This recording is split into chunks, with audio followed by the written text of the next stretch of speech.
Ladies and gentlemen, welcome back into the Quick Cut Sports Network here on Super Bowl Sunday Championship Day for the FYFL. I'm BA along with Brian Kells. We appreciate you tuning in to the Quick Cut Sports Network as we have got a good one here. The 13U Championships, it'll be Lauderdale Lakes against Miami Gardens. The team in red, as you see below, the #1 team in the nation. #1 team in the country, 13U. These two teams played back in week 2. It didn't go the way of the the Ravens, but it's been a long time ago.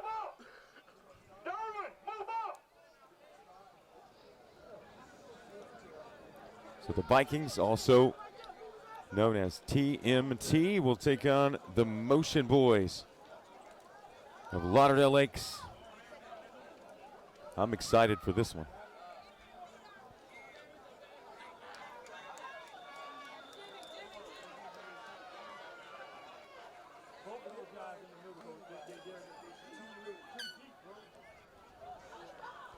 End over end kick is going to be fielded just inside the 15. Bouncing outside, spinning at the 30. Great presence of mind to hang on to that football because you know there was a bunch of arms coming in there. Good return. That was number 20 on the return.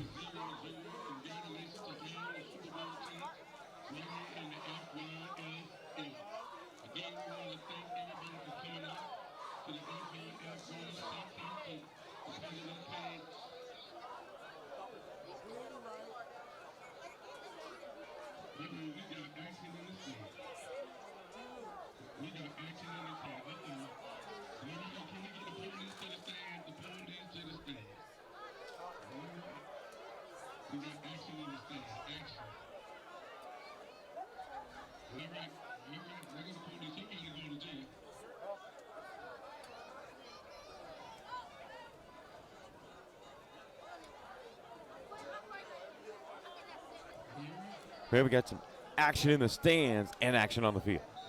Sometimes it happens. I've seen moms jump over fences in my career. It's been amazing. Here we go, TMT. The Vikings will start with the football.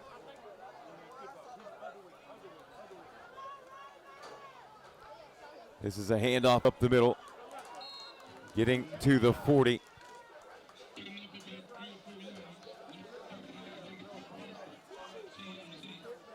Not a bad first down run.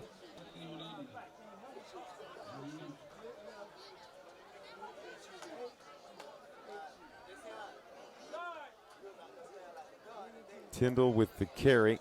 Martinez, the quarterback for TMT. I do apologize, we don't have rosters, but thankfully, some of the teams have the names on the back of the jersey.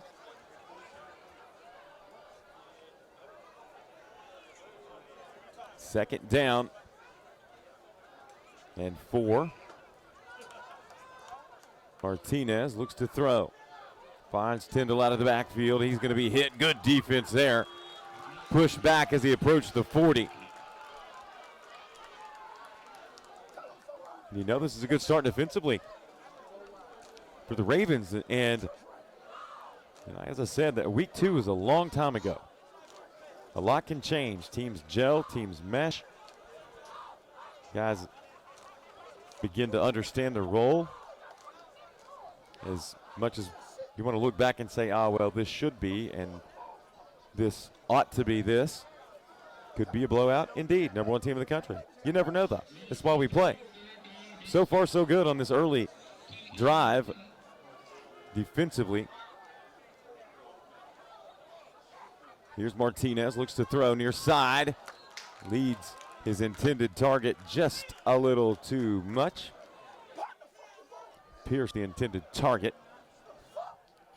And that'll bring up 4th down and about 6. And they're going to kick it away.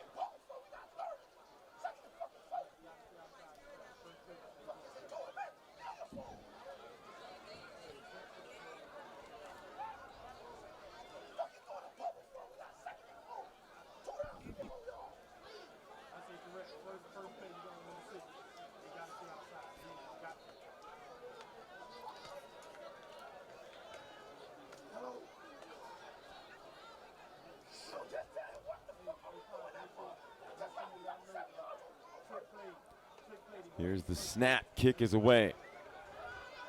It's going to hit the turf and check up. Takes a Ravens bounce, and it'll be fielded at the 44-yard line. That's where Miami Gardens will take over 1st and 10.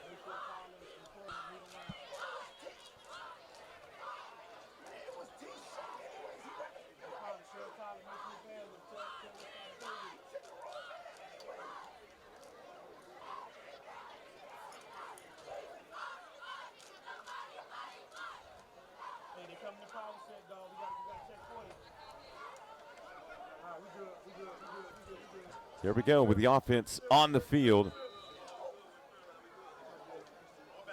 for the Ravens. For the first time, they'll line up trips to the near side. Empty backfield. Now they'll shift, and it will be a handoff up the middle. Good read inside by TMT.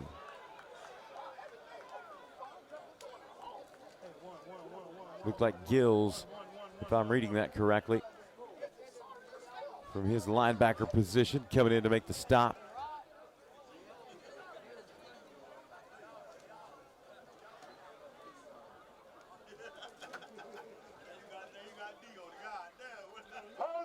Keep an eye on number 7 from his defensive end position, Johnson. He is going to be a treat to watch play.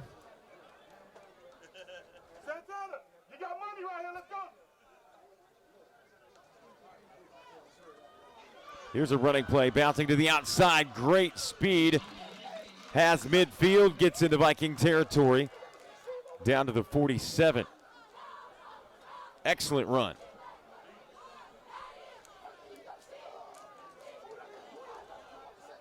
Hey, Corey, you got to go to the other side, Corey. Santana, money right here. Other side, Corey.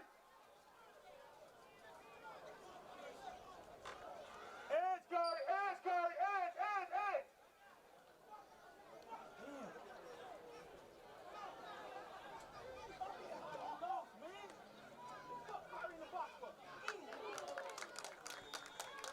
Great tackle there as that was read beautifully.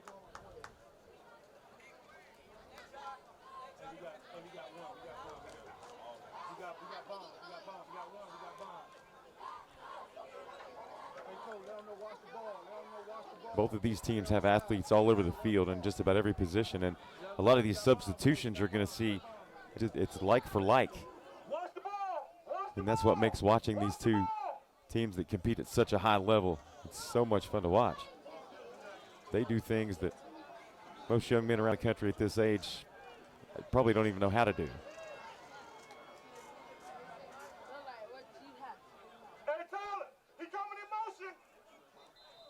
The Ravens, Miami Gardens with the football. No score.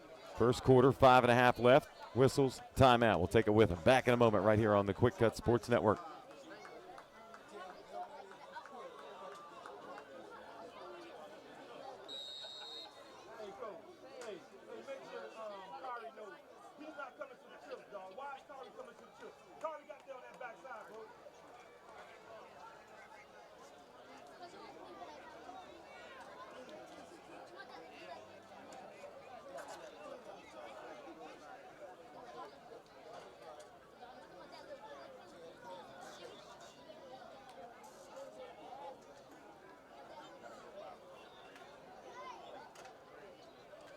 Watch the ball! Watch the ball! Oh, man, right in front of you! Damn, bro!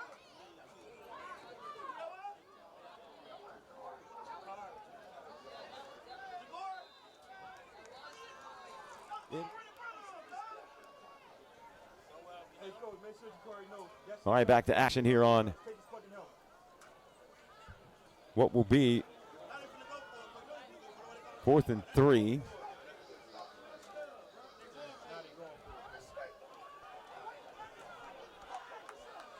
Line change there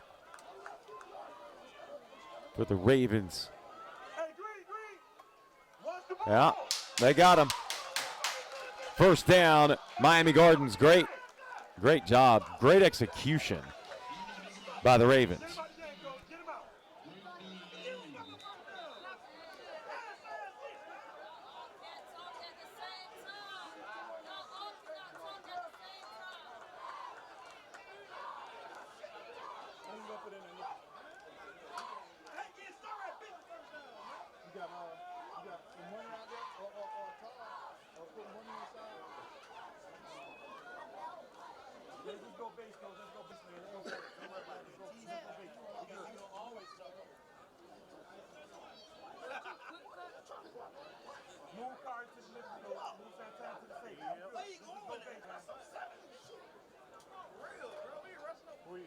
Are you hearing me or no, bro? Respond, man.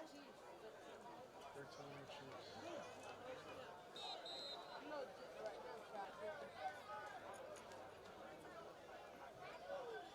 Correct. Let's go there, bro. Please.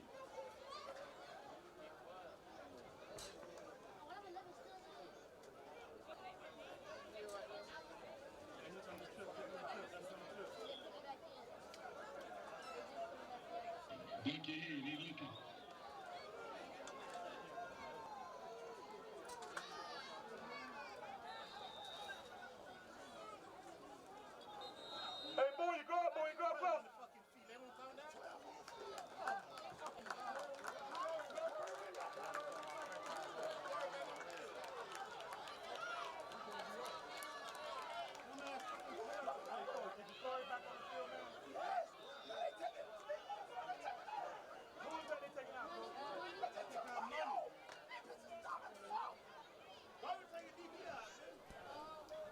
Let's see what the Ravens can do here, and we have another solid defensive read by TMT up the middle. The Vikings are dialed in, folks. They're the #1 team in the country for a reason. You don't just get labeled that without producing on the football field.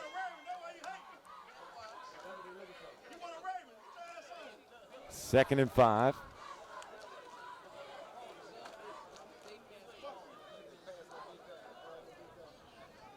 And look, you gotta like. I like the slower pace of Miami Gardens, knowing they're going up against a juggernaut. Control the clock. Just execute. If you're going to do that, you just have to execute when you get the football. And that time, another read by TMT. Helmet comes flying off. I don't know if that was necessarily intentional or not, but the flag comes in. Personal foul is going to go against TMT, and that will move the chains. And listen, sometimes I'd rather be lucky than good. I'd say most of the time I'd rather be lucky than good. And if you're going up against the best, you need things to go your way. Trust me, as a Kentucky football fan, we've had to get used to that for a long time. I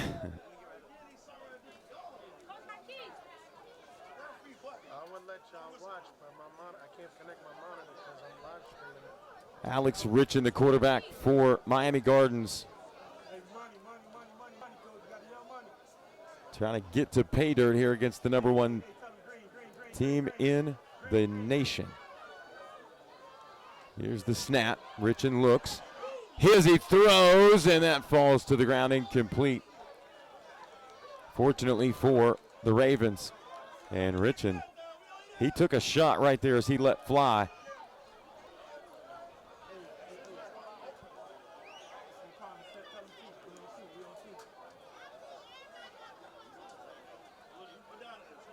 Number 11 for the Vikings in there in the backfield. Second and 10. Two receivers near side. Richin will have a running back to his left. Here's a little motion as the handoff goes up the middle, getting across the 20 down to about the 8. Man, they're going to spot him at the 19.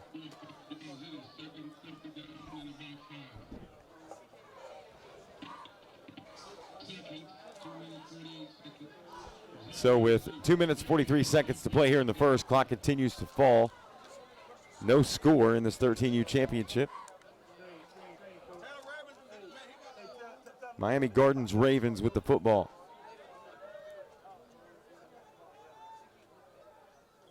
Motion to the near side as the handoff again goes up the middle, fighting for those extra yards. First down and more at the 10. Tough run there. Good enough for the first down. And it looks like they will be able to get another first down inside the 1, but they're knocking on the door, and this would be a huge drive here for the Ravens if they're able to come out here with points and almost the entirety of the first quarter gone.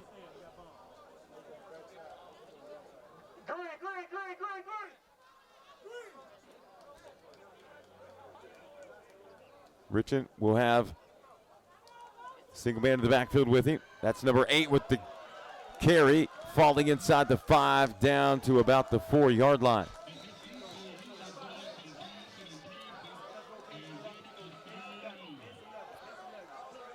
I hear the PA announcer say DJ. We're going to call him DJ.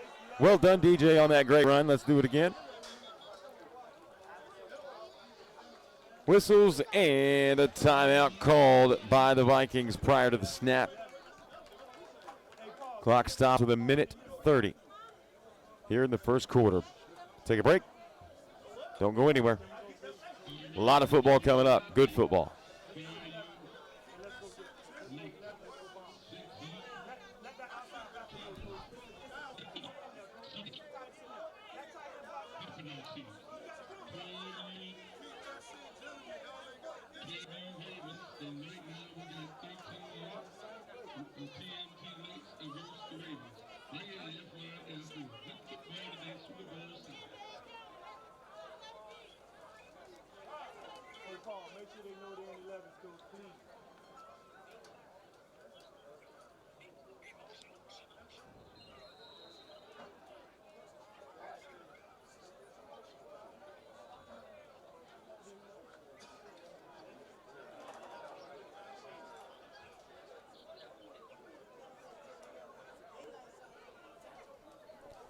Yeah, welcome back into the Quick Cut Sports Network here with 1:30 to play. First quarter, no score as Miami Gardens knocking on the door against the number 1 team in the country.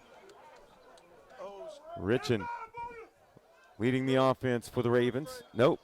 Now it's going to be number 6 steps in, and that's going to be a penalty and a false start against the Ravens. That'll back them up 5.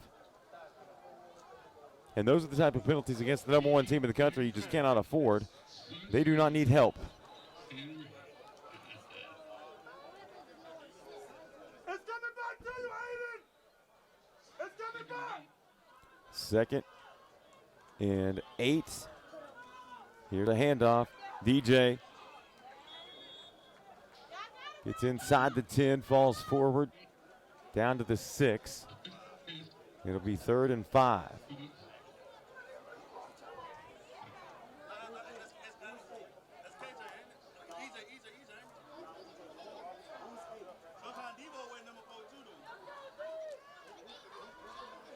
Direct snap. Straight ahead, fighting for yards. Flag comes in. Face mask is the call.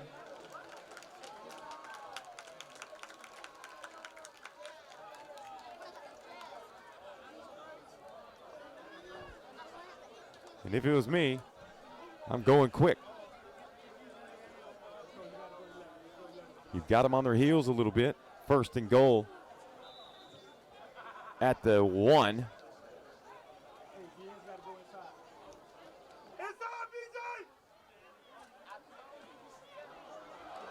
This one's going to be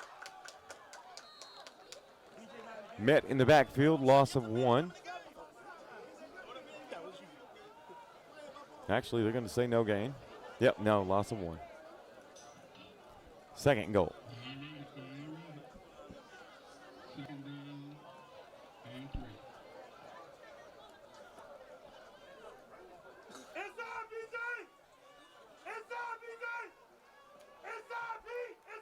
Direct snap, running left. Can he get the edge? Cuts back up inside, spins at the goal line and gets in for the score.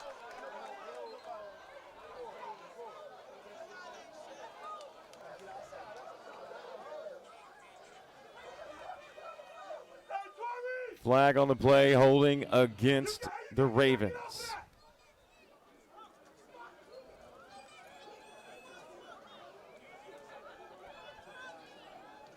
.8 seconds on the clock here in the first.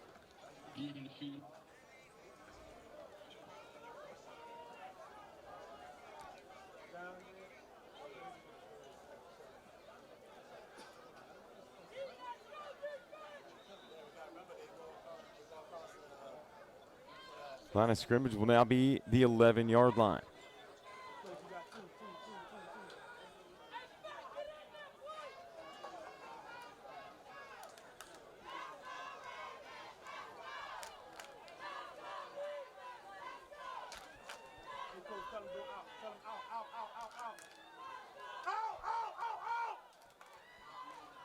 Here's a pass. Oh, no, that's going to be picked off at the 10-yard line.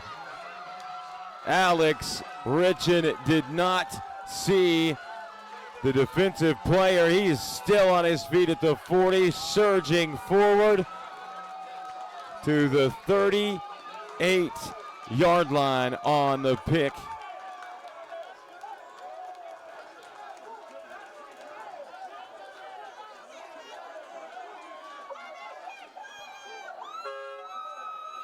One of those situations where you don't need to give the number one team any help. And they had it inside the 5-yard line and just couldn't come away with anything.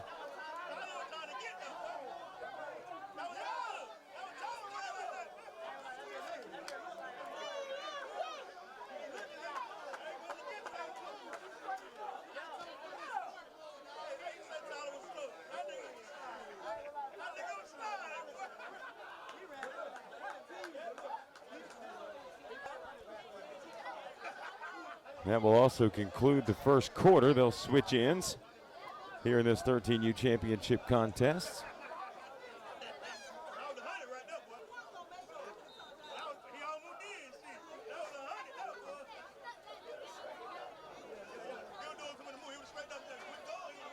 And we will see Mr. Martinez, the offense for Lauderdale Lakes, step back out on the field.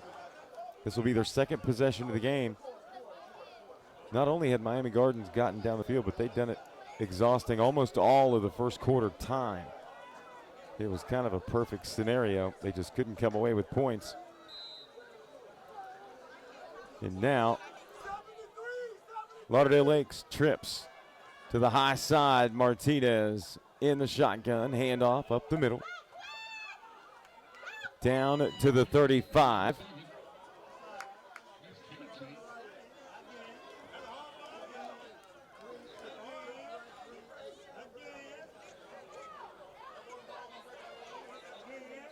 Carry by number 0,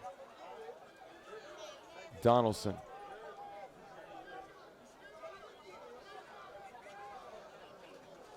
Again, trips right.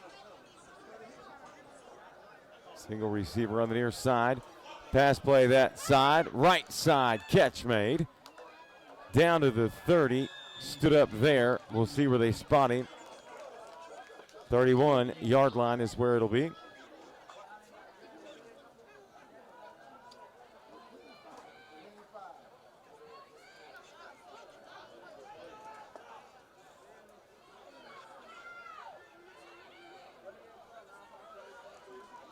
Third down and about 3 for Lauderdale Lakes.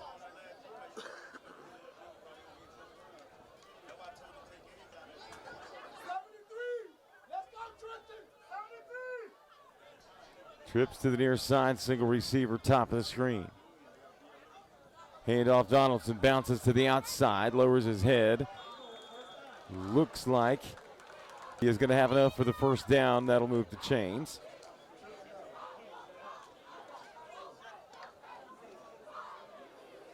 Running play gets down to the 27.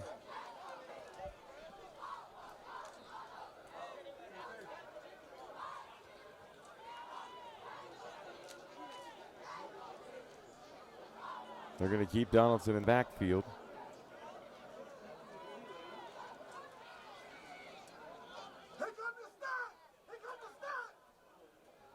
Trips near side, looks that way. Martinez unloads over the top, and that is a sensational catch at the 5-yard line.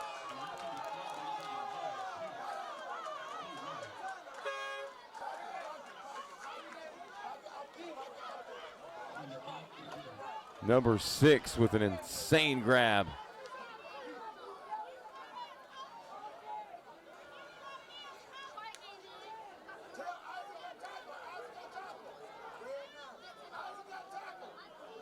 Looked like Blunt was the name. That's going to set up the Vikings with a first and a goal at the 4-yard line. Single receiver split each way this time. Empty backfield. Direct snap, number 5 in, score, Vikings.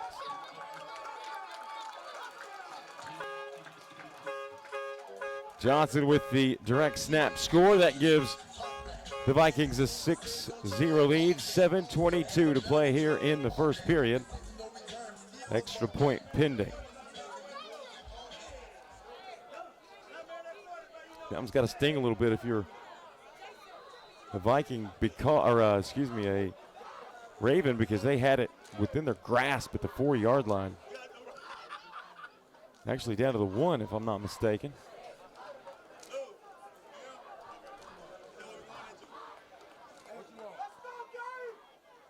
Cypress on to attempt the extra point. 2-point kick attempt.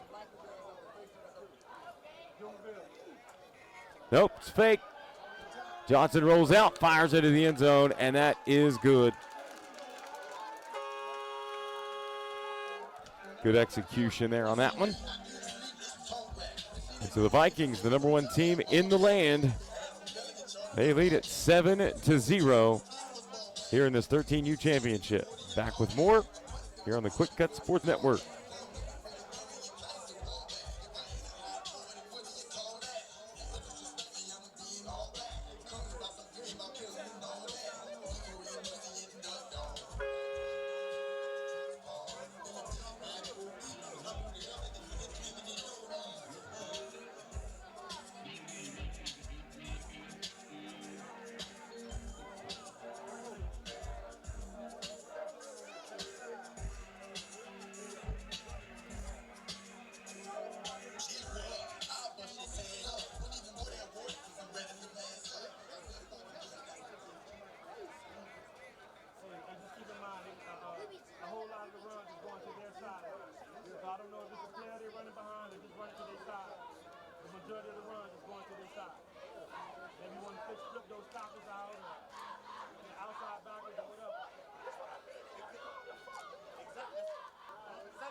Yeah, we'll go back into the Quick Cut Sports Network here from Traspal Stadium in Miami. Short kick.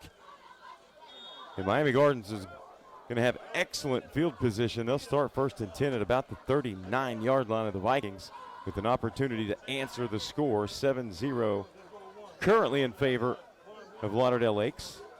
Number 1 team in the country in red. 7:14 on the clock. Second quarter.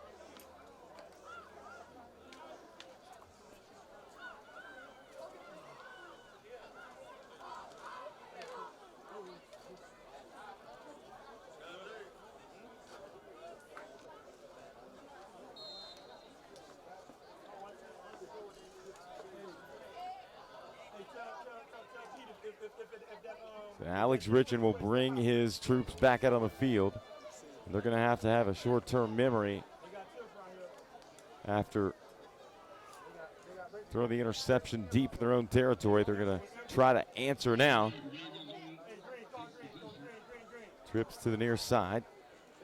It's going to be a keeper, and Richin just tripped up.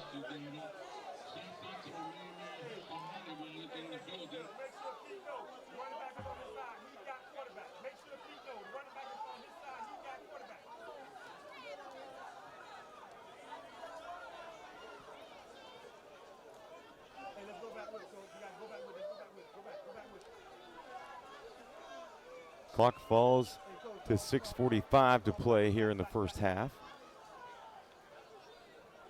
They're going to set up the same formation. No motion, number 8 backfield. He'll get the football. Finds a hole. Has room across the 30. Falls forward down to the 26-yard line. That'll be a first down for the Ravens. Good run there.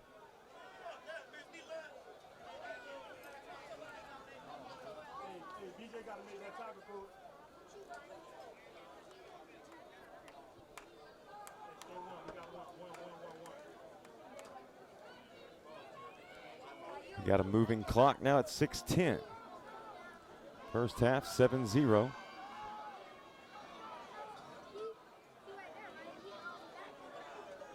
Richmond will have a single man in the backfield with him, and there's a penalty and a false start goes against the Ravens. Those are the penalties they cannot afford.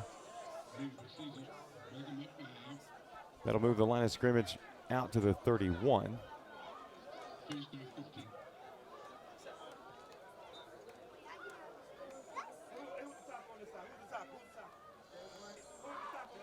Once again, trips to the near side.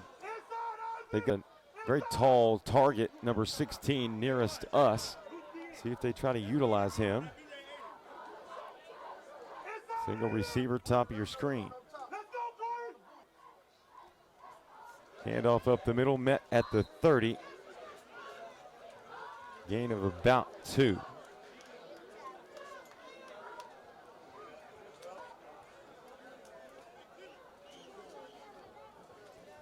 That'll bring up second and about 13 for the Ravens. As again, they're trying to answer.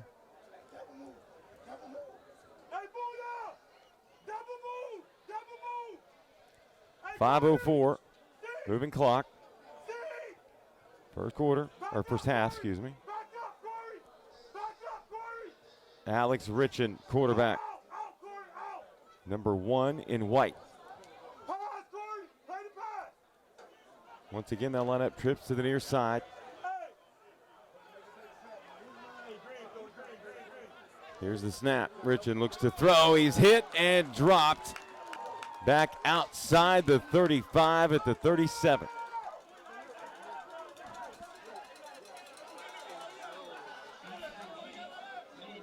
They've been able to come clean when they've come. You're right, I'm joined today with Brian Kells, and I'm talking to him kind of off camera. And Brian, would I be wrong to say that some of the things these kids do at this age is pretty phenomenal, right?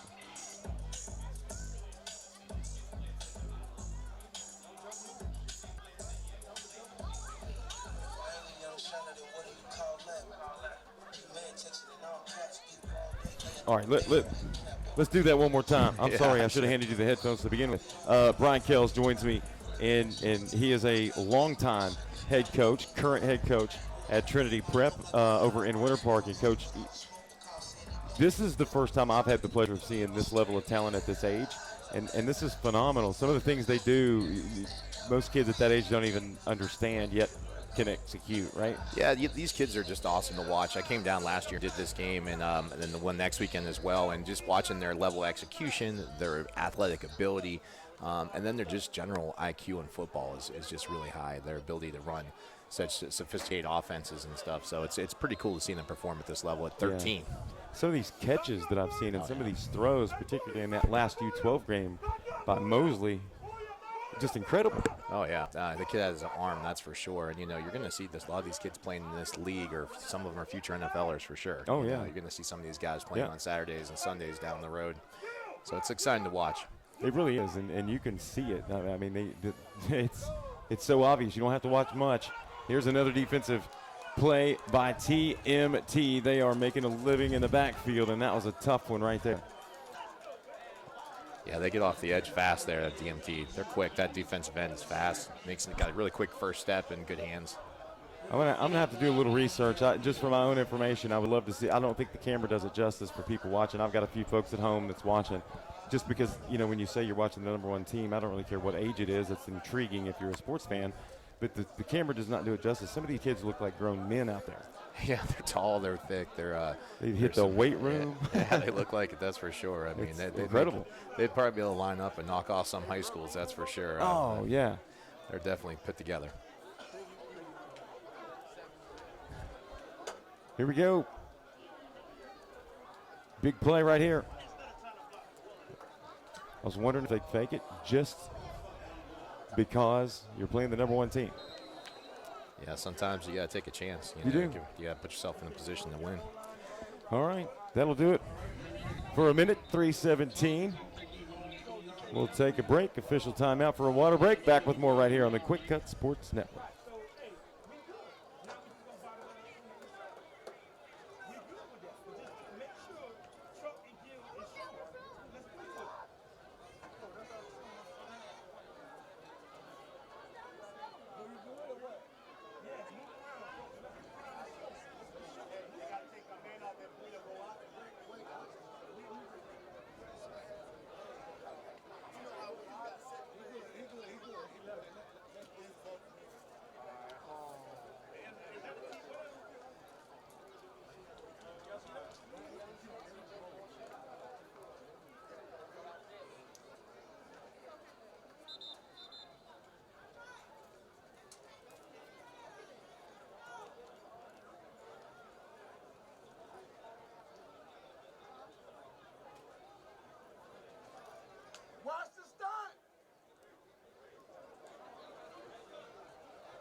Might be.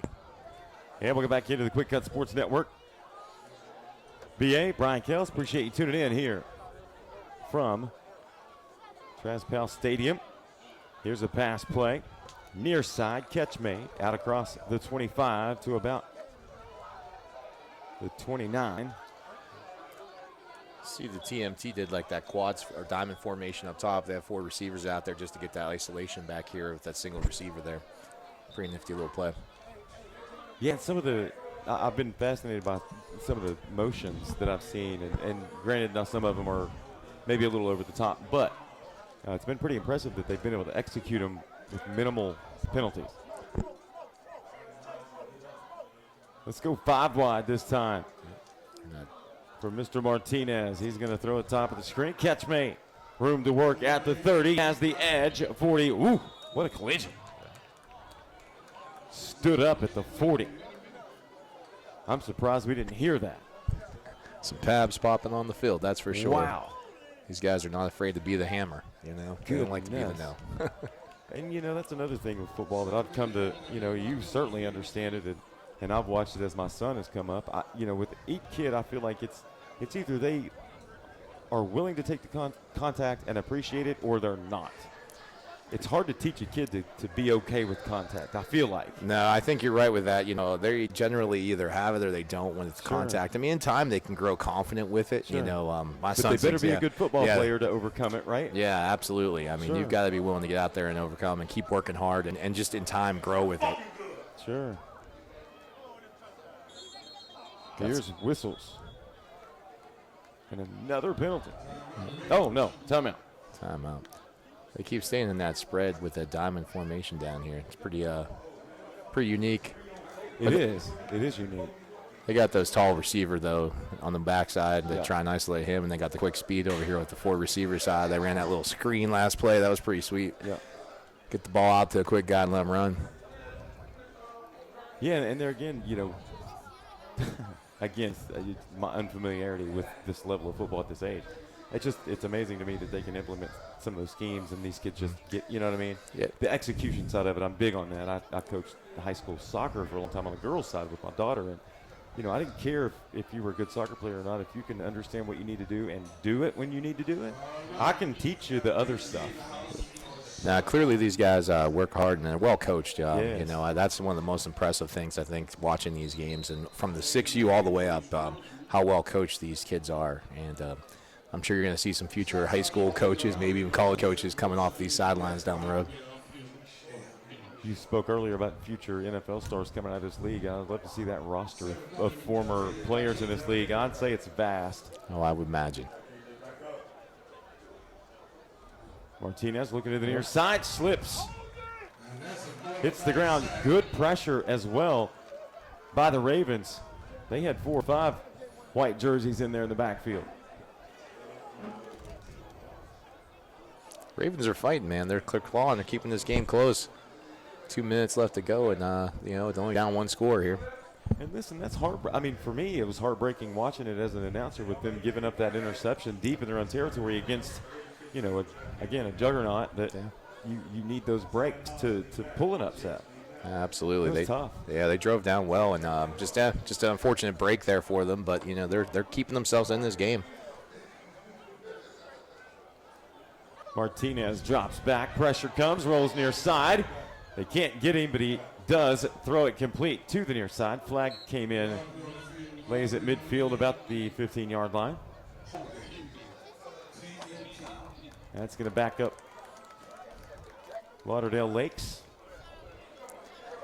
Now, I will say, not only are they well coached and not only are they good athletes, but these games are well officiated. There are more flags than these games than probably any I've ever seen before. Listen, they make you play by the book. Yeah, they do. There's no doubt about that. But, you know, it's good. They're going to have their players prepared. And, they've got to learn. Yeah, they learn the rules here. They're going to play within the rules now, and when they get to high school and college one day, they'll know them well.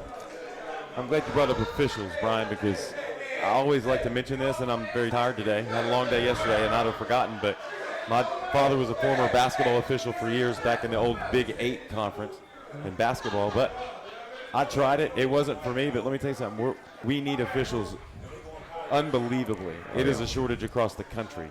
Oh, definitely. You know, you see every Friday night there's games moved to Thursdays and sometimes Saturdays because of lack of officials. That never happened back in my day. Yeah, never. And now it's just hard because, I mean, it's tough to be an official. You know, you're out there working. You're not getting paid a whole lot of money. You're getting a hot dog and a handshake, basically, and a lot of thank you. But you got people in the stands just chirping at you, and then you got coaches chirping at you, and you got players, and it's just a lot of negativity for a position that doesn't pay very well. And I'm in that camp. There's a few of us that kind of have this running joke that we feel like there should be a parent class. If your kid plays any sport, you have to take a 1-hour course on how to deal with officials.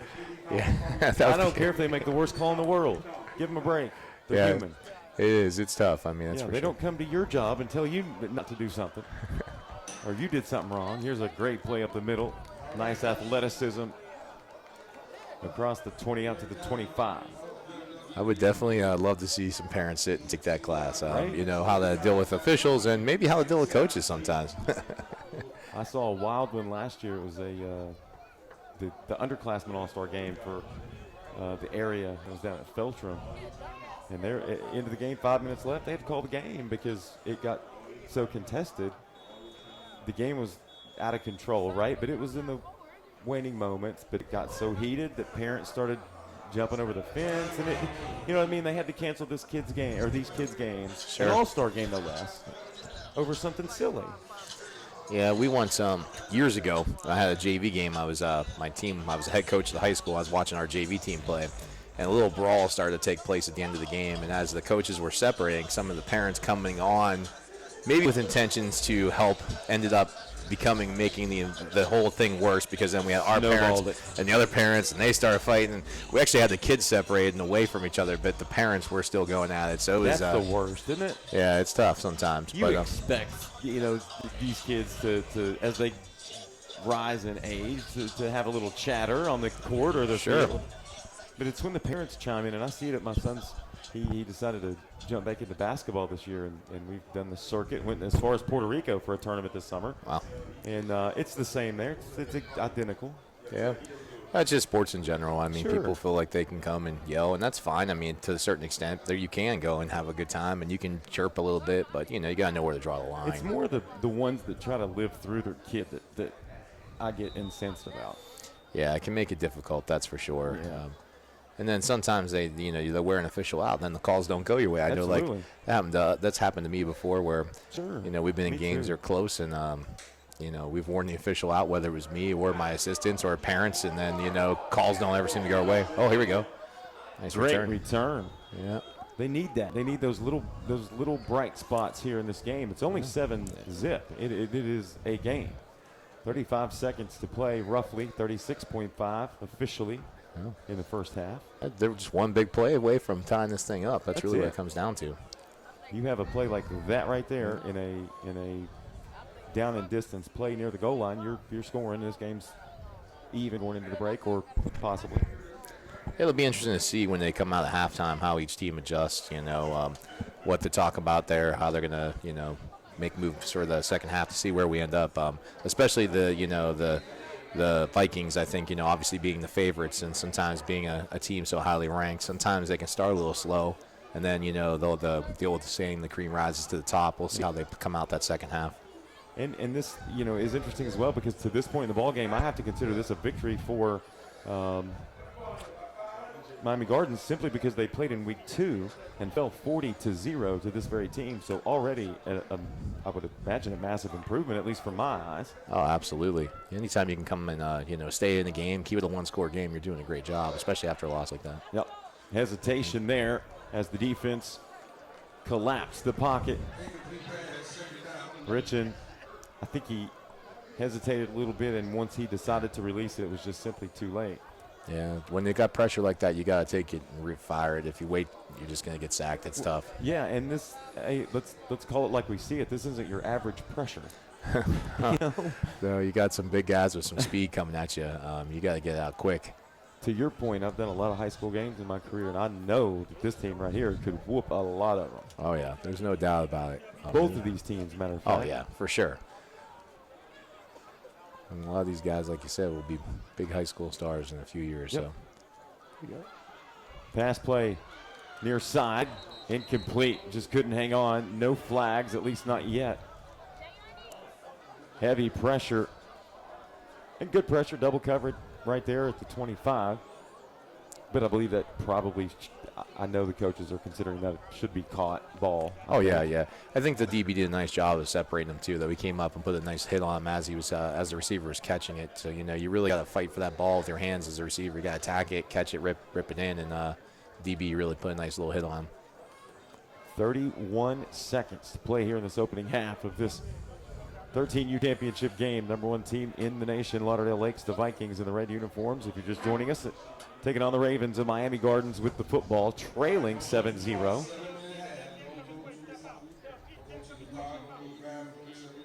But as Brian just said, anything can happen anytime either of these teams have the football. They're good for a big play.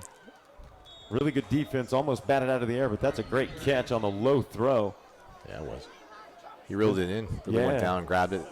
Almost like a shortstop there, catching it with that ball. Nice job. Absolutely, or a hot corner to third, Yeah. Wow. That was a good adjustment. Here we go. Going a little hurry up here. Shippen looks to throw quickly. Oh, high throw over the top. Receiver and DB gets tangled up. Clock strikes 0, no flags. Oh, no, never mind. That's flagged. They're going to wave it off. That'll do it for the first half of this 13U championship. 7-0 the score. Lauderdale Lakes with the lead. Don't go anywhere. We're just going to pause the audio and go to intermission for a little bit. We'll be back with all the action of the second half.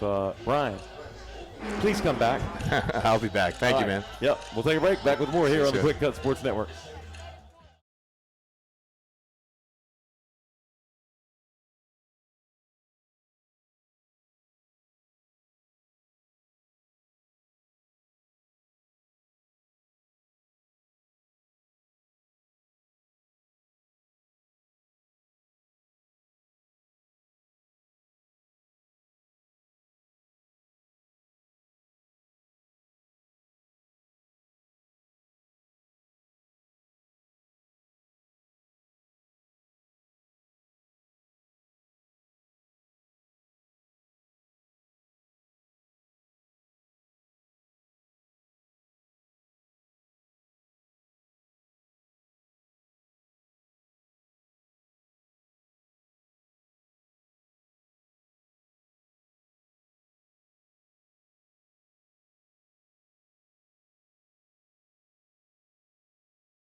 And welcome back once again to the Quick Cut Sports Network, coming to you live from Miami, Florida on this beautiful Sunday, Super Bowl Sunday for the FYFL BA. Brian Kells, appreciate you tuning in.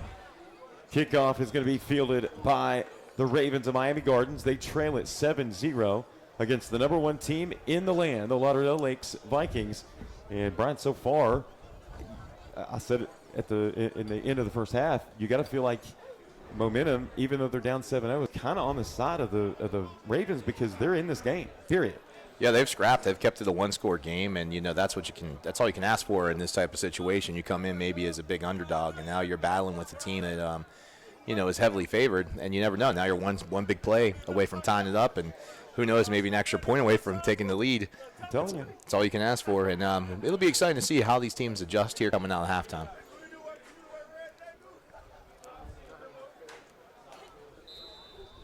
All right, here we go. Really, the difference in this game has been an interception inside the 5 that led to the touchdown. That's it. Here's a handoff running right, good for a couple of yards. But that's it. That's the difference. And I'll tip my cap to the defense for Miami Gardens just because they've held a high-powered offense, no less. They've held them in check. Yeah, they've done a nice job of keeping playing solid defense, keeping that offense in check, and then their offense now starting to move it here. They're doing some zone stuff here. Yeah. I'm waiting to see if the quarterback will pull it when that end comes crashing down. You can see the Vikings ends crashing in every time. If the QB pulls that, rips it, and takes off with his feet, he might have some space. And listen, that number 4 in particular, I'll try to get a name when he turns around here on this right side in that defensive end position. Yeah. Listen, he's a grown man. He is definitely grown. He's not the only one, let me tell you. He's got what looks like a twin on the other side. Very similar build. Both of those guys coming at you. And their 2 interior guys aren't huge, but they're quick. They've got good hands, good footwork. Yeah, when you see teams that have elite athletes across the defensive line, that's impressive. Good running play there. Solid. That's what, just chip away. Yeah, they're just hitting that inside zone, and actually that defensive end, number 4, did a nice job that time. He waited for that quarterback there. He was waiting to see if he was going to pull it. He made him give it and then chased it down the inside. Got to go for it here, right? Oh, yeah. I think so. 8:14. Clock falls here in the third period. Score 7-0. In a very entertaining game, even though it's low scoring. Here is a miscue, but a flag comes in, and that's going to be a false start. Listen, quarterback did a really good job right there. He heard the whistle, saw the flag come out, and he just left the football. He left it be, and he avoided an unnecessary shot there. Yeah, for the business defense. decision, as I call it. No, it was a smart play there, and honestly, that flag was probably in a very well-timed flag for them because otherwise the ball's on the ground. Here they're going to try and punt now, but the thing, one of the hard things with the youth, and I will say, is the punting game and the kicking game. I think some people, used to watching NFL, college, like, oh, they're just going to punt on 4th down, no problem. These guys will come out, and sometimes they punt, and you only get a 10-yard change, field, and it's really, was that even worth it, So we'll see how this guy boots it.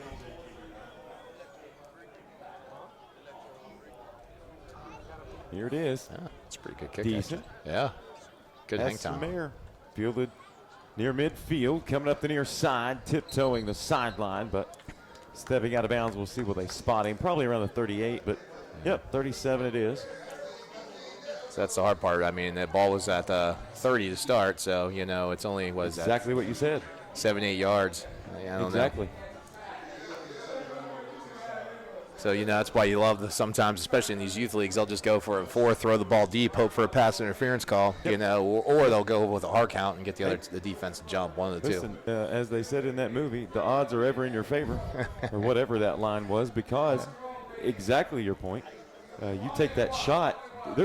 Honestly, I feel like there's a pretty 50-50 shot that something's going to go your way. Oh, yeah.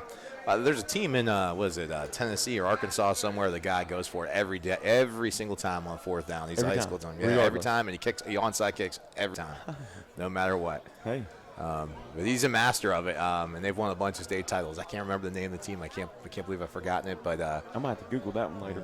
Yeah, he's a master of the onside kick for sure. It's funny. I had a JV coach one time that wanted to do that, and it didn't work in our favor. Let's just say. Hey, you know. But A for effort. Can't help but try, you know. Yeah, it was all good until we were on our own 10-yard line, and he went for it. It's one of those things. It works so well until it doesn't. Yeah. See, my alma mater high school, wing T, man. Oh, yeah. It was wing T. Yeah. I'm a fan of the wing T, to be honest. Sure, with if you have the personnel for it, it works. Oh, yeah. It was very much Georgia Tech-ish or Army. Okay. In the sense that we just didn't throw. And then, Yeah, I mean, I'm talking 40 years of not throwing. My first 4 years as a head coach, we ran the wing T. Now, we were fortunate. We had an elite running back. He ended up being the number 2 running back in the nation for high school. Obviously it was great running the wing T with him because pretty much, he'd score, at will, but you had a chance to score every time he touched the ball. So it was pretty awesome. And our other 2 running backs, our other 2 wings were really good too. So it made it fun. What's it like coaching a kid like that who is a legitimate top 10 prospect? It was pretty awesome, I will say. I've only had the fortune of coaching one of those guys at that high of level. I had a bunch of Division I athletes, but only one that's been super high nationally ranked. And he was a hard worker. He was funny. I knew him in 7th grade, and he was like these guys. He was growing in 7th grade, and. When he came to my school in high school, he was already as a 9th grader, just 185 pounds, ripped, solid running back, and he ran for 1,200 yards in 4.5 games as a freshman before he broke his collarbone. Oh man! Yeah, he's the man. He was a lot of fun to coach and hard worker. Really good kid, very humble, and a kid that had offered good every leader. school. Oh yeah, he was. And That's awesome. Then that's the cool thing. Those guys elevate your team. Yeah. Here's a dart across the middle. And that's going to be brought in for the catch at the 12-yard line. What about that laser? Yeah, really nicely thrown ball, nice catch. Making it look easy out there when they do stuff like that. That was nice. It really does. I mean, that's, you watch that replay and watch a replay of a game, any game yesterday. Pick one across the country for college football, and that looks no different as far as execution and delivery. A lot of Very substitutions made right here. I'm curious to see. The offense just subbed out 8 guys. I'm curious what they're doing. A little line change here. That's what it looked like. 5:45, moving clock. Single receiver each way. It's going to be a keeper. Okay. 10, spinning at the 5 and down at the 5. Got you kind of like a little bit of a wildcat type of formation, I guess. This could be a massive defensive stand right here if you are the Ravens. Dig your heels in. You've done so well thus far. You're already down to 5:21 in the 3rd period, and it's still 7-0. Yeah, I think they really got to try. Obviously, they got to make a stand here. Sure. If they get behind on this one, it's going to be tough. Points at a premium here in this one. We'll take a quick break. Back with more here from sunny Miami.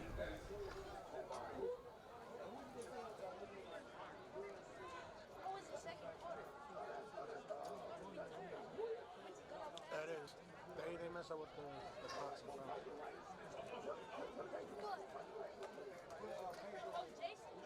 It is third. It's third.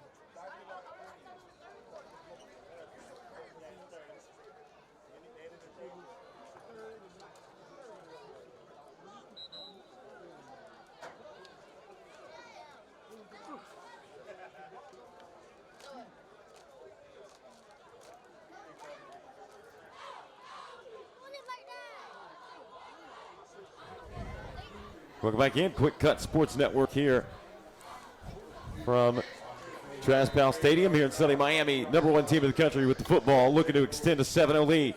Here's Martinez, floats one over the top. What a grab. Touchdown. Lauderdale Lakes. Man, what a nice grab. He went up for that ball, high pointed it. It's nice to have a guy. It's probably, I don't know, that kid looks like he's 6'3", 6'4" from up Sure here. he does. He looks like he could suit up for Oklahoma next Saturday. I'm just saying. Yep, I mean, he's a big, tall guy. It's just different down here. It's different. I can't tell you how many people I've attracted to watch and pay attention to Florida football. Not that they weren't anyway, but you know what I mean. Yeah. And it's just astonishing, man. It's just different. Yeah, it really is until you come down here and experience it. Not even just not just South Florida, but as you work your way through the state. The whole state, yeah. Yeah, Sure. the level of play, the athletes that you get out of the state are phenomenal. I think for me it's the median talent level. Yeah. It is so high. The best teams from some of the states up north would be happy to go 6-4. Yeah. You know what I mean? Sure. I can give you an example of my other school. I won't mention school names, but That's fine. You know, my school, we were having a bad season. We ended up 1-9. Okay, we were at 8A school. The year before, we had a really good year, but we were 1-9. We played a Colorado school that ended up winning the state championship that year, and they only beat us by a score. So they went 12-0 or 13-0, whatever it was, to win the Colorado, and we won one game. And you probably gave them all they wanted. That's what I'm saying. They only beat us by a score. So that kind of puts it in perspective. I mean, we were having now we're 1-9. Don't get me wrong. We That's had exactly. Hey, listen, I'm glad you're up here, Yeah. man, because that is exactly the point I've tried to make. And until you come down here and see it, it's hard to explain. Yeah, you just don't know. But don't get me wrong. I'm sure there's some really. I mean, obviously you see it around the nation. There's plenty of great high school football teams out there. But you know, I just thought that was a pretty eye opener. We played that team who ended up winning the state title, and they were in the biggest classification in Colorado that year. And Wow. it helped us along the way, though, point-wise, because they, they do the rankings. So, even though we weren't winning games, they were helping us. Sure. Okay, so how did you get matched up with the team out of Colorado? So every year, I always try and look for neat opportunities for my teams. I want to play out-of-state teams just to give our kids a little taste of something different. I love that. So Okay. a lot of these teams love to come down to Disney. We're in Central Florida. Mm-hmm. So anyway, so they come down, and we try and look for some teams to play down there. And, Might as well use the #1 tourist spot in America. Yeah, so it's pretty cool. I mean, we played a team from California, a team from Colorado, a team from Pennsylvania. My JV team one year had 3 teams that were all out-of-state games because I couldn't find JV games locally. Wow. And I called down there, and they had a bunch of teams coming in and needed JV games. So we played California, Colorado, and Pennsylvania. All here. All there. It was pretty cool. Wow. Neat experience for your kids to Now, play. do you do home and homes? Well, no. They just come down. I just to us didn't now. know. Yeah. That's what I was wondering. No, we didn't have the finances to go I out of state, understand. but we were willing to host these teams. They'd go down to Disney, they'd stay, and they'd, we'd play a game. Usually we had to play a neutral site, though. That was the only bummer of it. You'd play like somewhere. Really? Yeah, it used to be they'd play at the ESPN Wide World of Sports Complex, which was Right. really cool. So my kids loved that. But then, for whatever reason, I don't know, the company that hosted it decided that maybe they couldn't afford Disney anymore. So I see. we started playing at some of the local high schools nearby Disney, and that's when it became not quite as much fun. I got you. But Yeah, it's still something like cool. that needs fanfare. You know what I mean? It needs a Yeah. venue like that. I get it. Yeah, that Or was cool. this. Yeah, because, when it was open. Uh-oh, loose ball. That's a big miscue. Unfortunate for certain as they're trying to claw back into this one, having just given up 6 more points. That's going to be 1st and 10 for Lauderdale Lakes with 5:02 to play here in the third. Our score remains 13-0. That's just tough right there. Yeah, it's a tough turnover. It's going to make it really difficult for them to get back into this. Hopefully they can, fight. Maybe they'll get a break here and turn the ball back over or get a turnover here, but that's tough. And you know as well as anybody that when you're facing a team like this and you're giving them opportunity, more times than not, it's like I'll use Alabama as a reference. On a turnover, your chances of stopping them from scoring off that turnover are slim. Especially right now, this play right here, it's Yeah. that sudden change of possession. They're probably going to throw a deep fade to the end zone and see if they can put one in. Oh, maybe not. They're going to read it there, but Good read defensively. a lot of teams love to try and go for the blood right there, right? So on that change of possession, you'll throw that ball and see what can happen. Got someone down hurt, though. That's Donaldson who had the football out of the backfield, and the players and the coaches looking for a flag felt like there were maybe a little extracurricular activity on that tackle, but Donaldson looks to be in pain and looks to be dealing with a right shoulder issue, and that is painful. My daughter suffered a separated AC and a torn labrum, had to go through surgery, missed a year of soccer. It was devastating. It was a devastating injury. Yeah, shoulder injuries are they're no joke, that's for sure. When it comes to healing and, they take a while and they just hurt, that's for sure. I'm telling you, hips and shoulders, you don't realize Yeah. how important they are until you mess one up. That's for sure. You don't realize how much you use those. No. But he's hopping up. He's getting up. He is still holding that shoulder, though. Certainly hope it's something minor that can be pop back into place, hopefully. Yeah, maybe just a stinger. Sometimes you get Yeah. that, you pop pads and it, makes your shoulder go numb. It hurts really bad for a few seconds, but it'll start to fade away. Yep. Yeah, stingers aren't fun either. They are not. No, they're not. But let's see here. Like I said, I'm surprised they didn't take a shot to the end zone. Yeah, I am too. I am, Maybe this is the one. 2nd and 12. They're going to line up trips top of the screen. Single receiver near side. Single man to the backfield. Try to get you a name as Donaldson came out with an injury. Here's Martinez. Pressure comes. Rolls right. He's going to wisely scamper out of play on the near sideline. They're going to give him maybe 2 yards back to the original line of scrimmage, which is the 31. Ravens did a nice job in coverage back there. They were, they took away the quick, easy throw and did a little pressure. Got a little pressure on the QB, made him scramble. They did have a guy come open across the seam there, but I think the QB was already running. Probably couldn't see him when that guy came open. That's a good point, coverage-wise for the Ravens, because when, again, against a team like this with those skilled players on the outside and a mobile quarterback who obviously has a killer arm, when those plays break down and they're in scramble mode, anything can happen if you don't have your head on a swivel.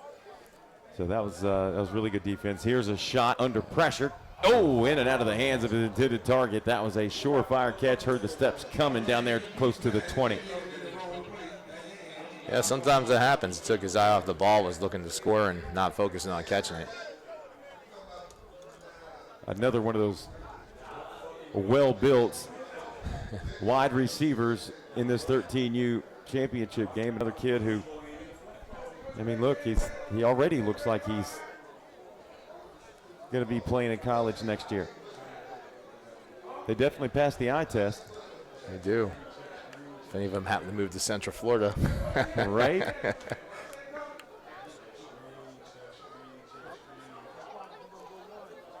Same formation. Martinez looks to throw on the crossing route, and that's a dart. Oh, he didn't catch it. Nope. Oh, man. It was broken up. Yeah. A nice play by the DB to get in there and bring his hands to the party and knock it down. But number 21, one of the players in there, and it looks like the intended target on that one, wide receiver, he's shaken up. The Miami Gardens players went over there to try to help him up, and they were the ones who actually waved toward the coaching staff. So certainly hope he's okay. And with that, 4:26 on the clock, we'll pause as they tend to be injured. Viking, back in a moment right here on the Quick Cut Sports Network.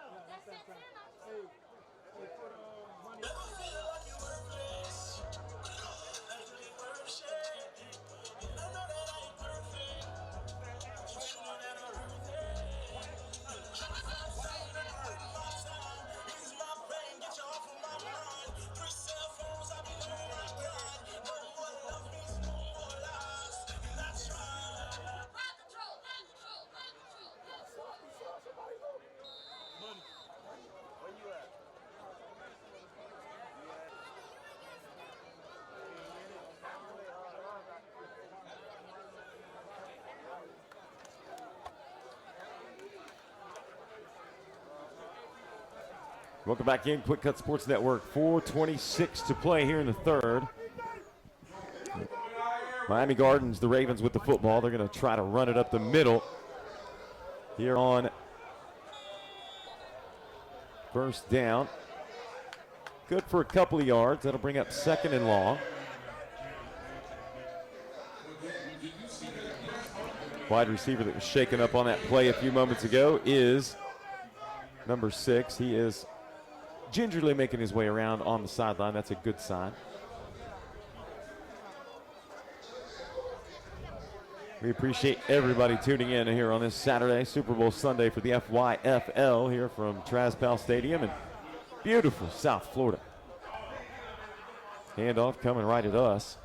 Unable to get the edge, and a big collision right there, forced out of play at the 35. That was a collision. Definitely is a collision. Not the first we've seen today, by the way. No, not at all. There's plenty My of hard goodness. hits. Yeah. I'm BA along with Brian Kells. We appreciate you tuning in. The coach, Brian Kells, longtime coach in the Central Florida area. Forgotten more about football than I'll ever know. I don't know about that. 23 long years, though. 23 glorious years of Absolutely, coaching man. high school That's football. awesome.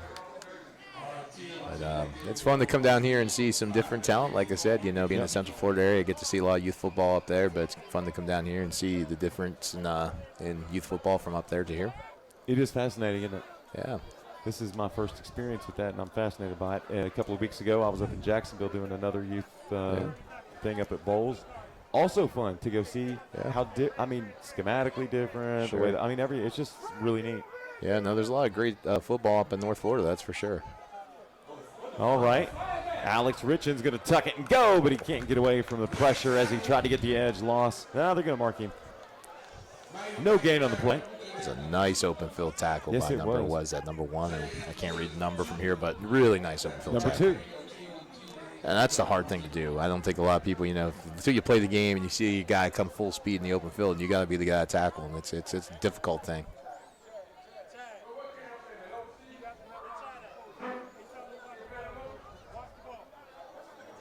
Minute 58 with a moving clock. Third period, 13-0 the score. I mean, it's not like Miami Gardens, the Ravens have had chances.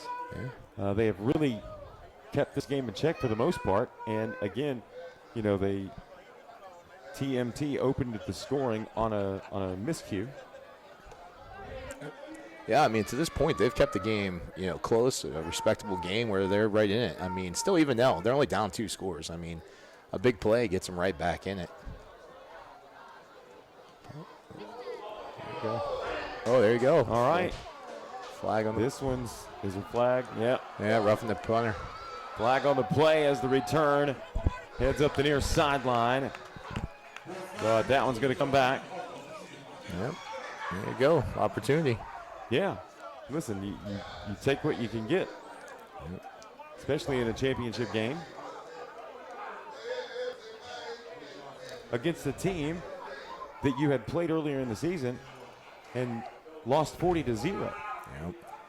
Yep. That's such a frustrating thing as a coach. You make a defensive stop, you hold them, it's 4th down, they've got a punt, and you're trying to bring pressure because you want to block a punt. But you teach the guys all the time the aiming points in front, and then they runs right into the punter. How's what? What?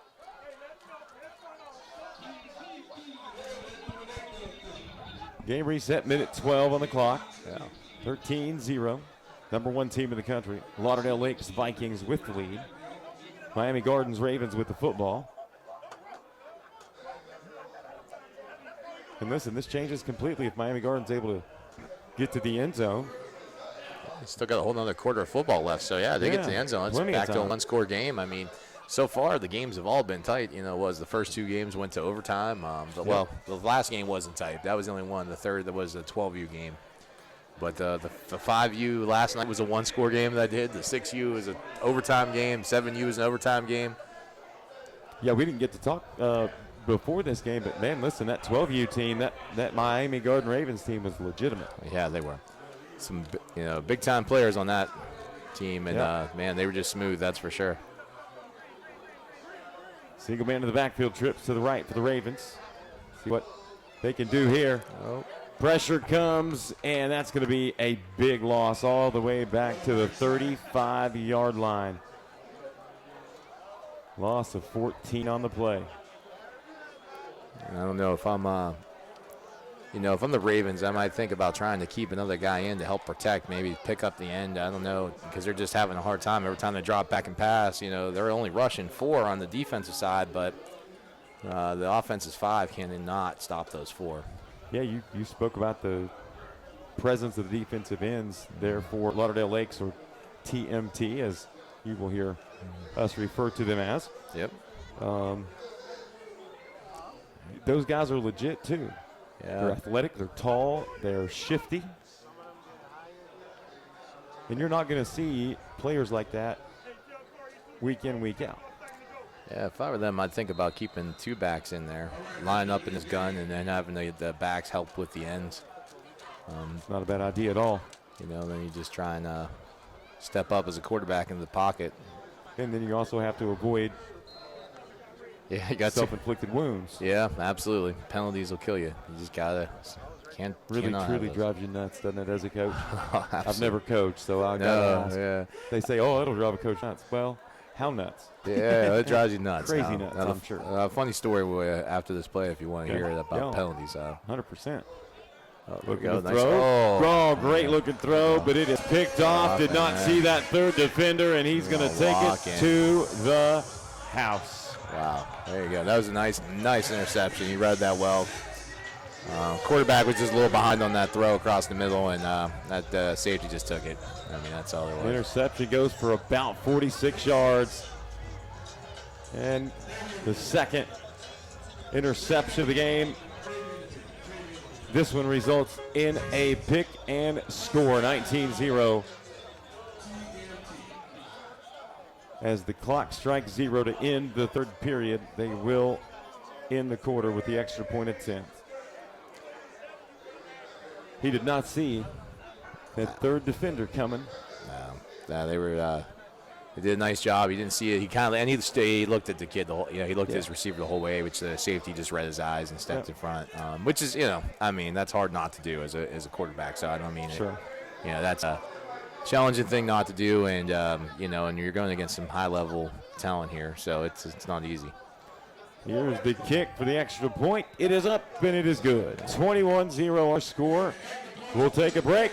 Back with the fourth and final quarter here for the FYFL Super Bowl Sunday from Miami. Back in a moment on the Quick Cuts Sports Network.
And we'll go back into the Quick Cut Sports Network.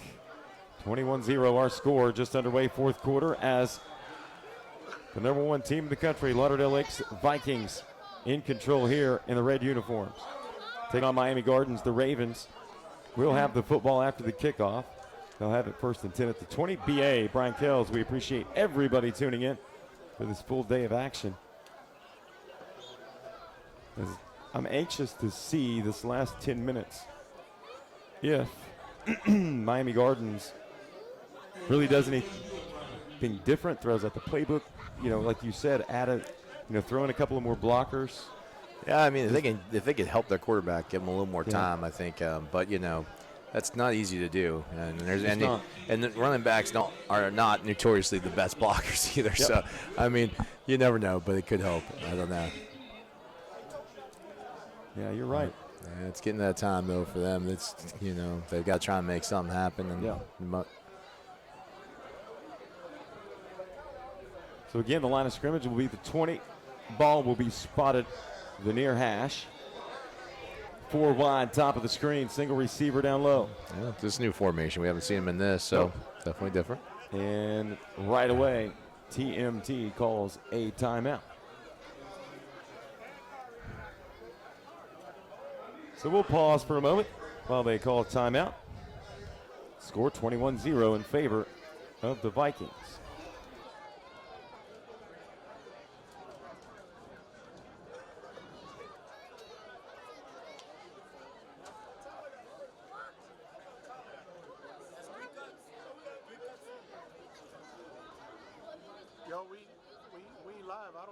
watching,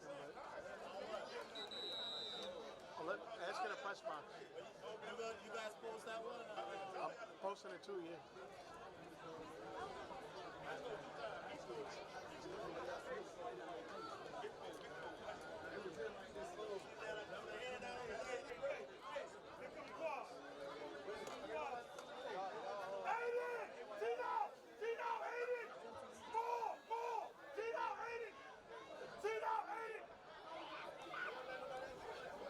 Here we go back to action as the Ravens try to crawl out of a hole that time. Shipping forced out of the pocket, slips and falls. Yeah, the old turf monster got him there. I've seen that a few times tonight from Shipping. Yeah, it's the turf, though. I tell you, you play on the turf and you can lose your, the footing is just tricky. Yeah, it's definitely different. I'm not sure if these guys get to play on it every week. I know, like, my team back home, we don't play on it, but, once or twice a year, and every time it takes us a little bit. You all don't have turf, do you? No, we have natural grass, which I'm a big fan of. I'm not a big fan of turf. Sure. Over the years, there was a school in Central Florida we went to 3 years in a row because we couldn't. At my other school, we didn't have a home field, and had 3 ACL tears in a row at. So, not a big fan of turf. Sweep coming near side, gets across the 15 to the 16. Shut down there. They really just haven't had a lot of luck getting to the second level at all. No. The defense is just really dialed in. They're coming off the ball hard, but they're very disciplined. Like I said, they're just staying in what they need to be in. They're not over pursuing. They're not, they're staying to their scheme and doing a nice job of it.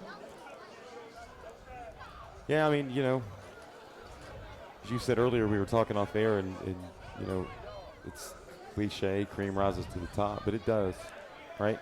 Yep. We've seen it here. We've seen a game that was very competitive, a 7-0 scoreline for the majority of the first half, with the Ravens, who have the football now with opportunities to not only tie the game, but essentially crawl back into it and take the lead. But that defense just got dialed in, and once they got dialed in and figured out what the Ravens were doing, it has been a complete shutout. Yeah, they've just done a nice job, and it does happen. I mean, sometimes you'll see teams come in and they're a little bit underdog. They'll come out with a little chip on their shoulder. They'll battle their way into the game, maybe get a lead, and then the other team the favorite team will sometimes settle in and then eventually take control, which is what's happened here. But credit to the Ravens. They fought hard, and they've given them everything.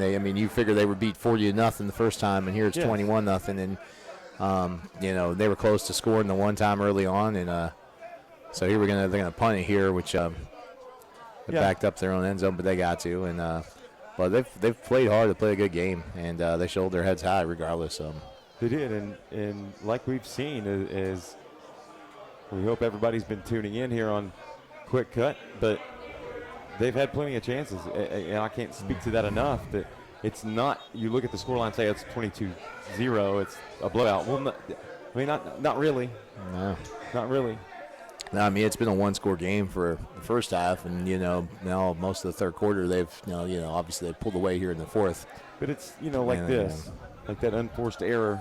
Not only is it bad anyway, but in this particular game with what's on the line, you hate to see teams hurt themselves. Yeah, sometimes you're playing that really heavy favorite. You've got to play an almost perfect game, right? Yeah. And they've got to make some mistakes for you to find a way to win. Maybe you're out-athleted or whatnot, and that's what you got to do. And, for the first part, I would say the Ravens did that, Yes. and then they started to self-inflict with some penalties and just some mistakes here or there. And that interception in the first half, I think it changed a couple of things. I feel like Alex Richin, the quarterback, became real timid. Sure. On hesitating, throwing the football early in the route or. Yeah. That's tough sometimes when your quarterback to overcome those interceptions, especially one like that where, if it goes the other way, it's a touchdown, Sure. right? It's right there. They score, and now they're up 7-0 or tied at 7. I can't remember what the score was at that point, but no, they were 0-0 game, so they would have been up 7-0. 0-0, or 6-0 at least, and it's hard sometimes to shake that off, and then your confidence, you start judging, getting a little jumpy from there. Yep. But we'll see here. Hopefully they can, make a nice little defensive stand here. Finish strong. TMT, the Lauderdale Lakes Vikings in red, number one team in the country, will have the football 1st and 10 Here's Martinez, fires across the middle, catch, touchdown. Nice pitch and catch right there, man. That's a 20-yard strike. That's how easy they make it look sometimes. 28 now for the Lauderdale Lakes Vikings. With 6:20 to play and a rolling clock as we await the PAT. Good teams take advantage of turnovers. Yep, they've definitely done a nice job of that. You just have, every time they've gotten a turnover, they've scored, and then they've just, really have just chipped away and fought through some problems they were having early, and now they've just, having their way with them now. So. Yeah. I know the coaching staff for Miami Guards will dissect this. Yeah, I'm sure they go back and look at the film. They'll see a lot of great things they did.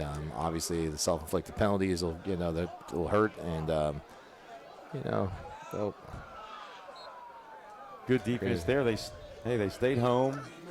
Yeah. They didn't anticipate the fake, but they read it well. Yeah, no, they did well. I mean, it was just a bad thing. It was a bad snap. I don't think it was intended fake, but oh, was it? Yeah, You think it was bad? Yeah. I think it was just a bad snap, and they just pulled it up because they didn't have guys necessarily. Yeah, he routes. rolled that way. He didn't. Yeah, That's true. He didn't have anybody over there. Yeah, they ran the old fire play, which is bad snap, and you fire them. But getting back to penalties, as a coach, one of the things this year, my team, we didn't have a single holding penalty till like week 4, and I had to get on my offensive line. I'm like, look, guys, I go, not that one penalty, but if we're not getting a holding penalty every once in a while, we're probably not blocking very good. Yeah, we're not working. We're not blocking.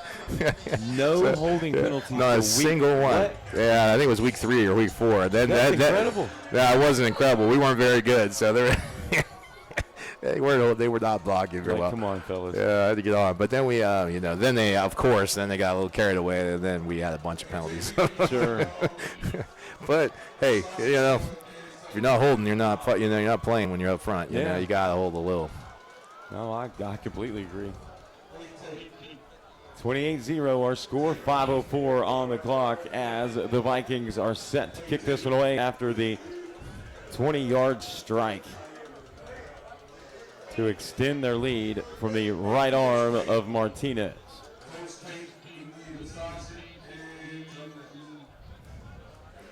Kickoff bounces. Picked up inside the 20 by the Ravens, met at the 25, and that's where they'll have it, 1st and 10. That took a really weird spin, like that ball came off the foot. It was like I don't know how to explain it, just a weird spin, that's for sure. Yeah, it checked up funny. He wasn't expecting it either, the return guy. No, I don't see how he could. That thing, it definitely kicked weird. I mean, it was just a weird-looking kick. It's like one of those plays in youth baseball where you're playing at a really awesome field where there's rocks on it. And a line drive right at shortstop hits a rock right before the young man tries to collect it. It ends up in center field. That's what happens. That's the one thing that's always interesting when you play turf as well. You just, you're not used to how the ball bounces sometimes in totally turf. Different. And it definitely takes a different bounce. Interesting. You're a proponent of natural. I am as well. And it's because the girls soccer teams I coach, we had a really nice soccer-only natural grass facility, and every time we had to go play on turf, we had to go practice first that week on a turf field. Yeah, I mean, don't get me wrong. I mean, this stadium here is awesome, and when you have as many different groups using a stadium like this one does, turf is. I understand the reasons behind, the maintenance, and then. You especially get in the winter months here in Florida where you have soccer playing winter and lacrosse in the spring, late winter, early spring. It really can tear up the grass when it's dormant, because it's not growing that time of year. And it's tough on it, that's for sure. Right. But I always prefer grass. That's one of the things I love with the school I'm at right now. We have a really nice grass surface, and, I love it. That's cool. All right, the Ravens. With 3.5 minutes to play here in this 13U championship. Black comes in. They're able to draw the Vikings offside. Yeah, I'm surprised they haven't gone with a hard count more this game. Seeing how aggressive the Vikings have been on defense. So, maybe that could help them a little bit. But then again, sometimes you go with that hard count and you jump off your sides yourself. So.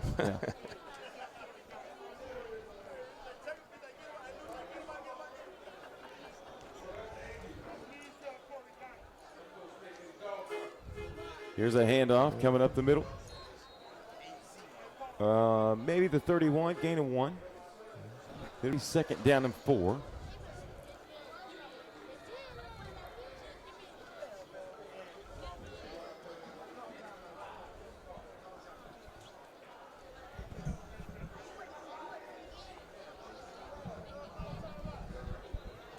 Number 6 taking the direct snaps. That is Jake. Jake's done well tonight. He stepped in, ran the ball well a couple of times, stepped in his Wildcat formation, done well. Here he is, a keeper to his left. Fights his way back across the 35 to the 36. You gotta love the fighting the kids. They're still battling out Absolutely. there, even though they're down a bunch. Moving the chains. I love it. And, it's always, I think a lot of people who maybe don't play this sport don't understand, like, when you get to this moment at the end of the season, how much work has gone into it. It's a year process for most of these guys. They work all off season, they're practicing catching the ball, running routes. All summer long they're doing stuff. You start practicing in August and games in August. And here you are mid-November. Here's a gain of 4 on 1st down. Carried by number 4. And yeah, with 7-on-7 and that whole circuit now, there's not an off season. Yeah. And that's a big difference here as being somebody who moved from the Midwest down south. That there were 2 months straight of sub-20 temperatures. The last year we lived up north, and we were kind of like, no, that'll do it. That'll do it for us. Here's a keeper coming near side, got some room at the 45, skips over his own player at midfield, and Alex gets to the 40, but a flag comes in. Call is going to be holding against the Ravens. That'll negate a good, solid run into Viking territory. Yeah, one of the nice things in Florida, you've got the 7-on-7 non-contact, league going on. And then there's a lot of spring actual contact leagues too for you to play. There's 8-on-8, which is contact, and then there are some 11-on-11 leagues. So a lot of opportunity for kids to continue to play football. And I'm a big proponent of you playing multiple sports. And I think all sports healthy to help you out. So I hate to see kids just specialize, but it is nice that there are opportunities out there for football now, because in so many other sports, it was like, for instance, baseball, it's year-round. You go fall ball, travel balls, fall, So now it is nice there are some options for football players. I think that's one of the reasons, to be honest with you, and again, I am a 100% agreement with multi-sport, as we see Alex trying to get the edge on the left side. Now he's wanting his receiver to go, throws it into pressure. Luckily, it falls incomplete. But having said that, when we first moved, Zane, my son, was playing football, basketball, baseball. As the clock strikes 0, that means a championship for Lauderdale Lakes Vikings. Congratulations to them, and congratulations to Miami Gardens, the Ravens, on an incredible season and a championship berth as this one ends. That'll do it for the 13U championship. Stick around. We got 6U coming up, right, Brian? Actually, it's not 6U. Not 6? Hang on 1 second. I'll give you 8U. I think it's 8U. Yep. 8U coming up next. 8U. Oh, it's fun watching these kids play for sure. Stick around. Don't go anywhere. We're going to have a new string for you for this 8U championship coming up. Congratulations once again to the Vikings of Lauderdale Lakes. The #1 team in the country wins it 28-0. For Brian Kales, I'm BA. We'll see you in a few right here on the Quick Cut Sports Network.